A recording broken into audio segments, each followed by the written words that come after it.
राज्य शासनाने पुण्यश्लोक अहिल्यादेवी होळकर शेतकरी कर्जमुक्ती योजना राबविण्याचा निर्णय घेतला आहे।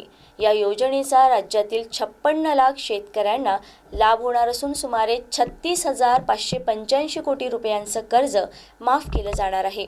चंद्रपूर जिल्ह्यातील शेतकऱ्यांसाठी तब्बल 623 कोटी 17 लाख रुपयांची कर्जमुक्ती होणार असल्याची माहिती माजी मंत्री आमदार सुधीर मुनगंटीवार यांनी पत्रकार परिषदेत दिली आहे।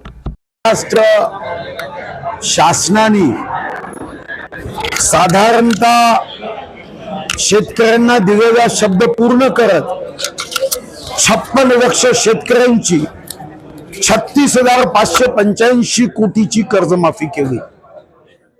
यासोबतच 7.5 हॉर्स पॉवर पर्यंत वीज बिल मोफत आहेच, पण 2024च्या अगोदर जी शेतकऱ्यांच्या खात्यामध्ये थकबाकी आहे अशी 48,000 कोटीची वीज बिलाची माफी सरकारने दिलेली आहे।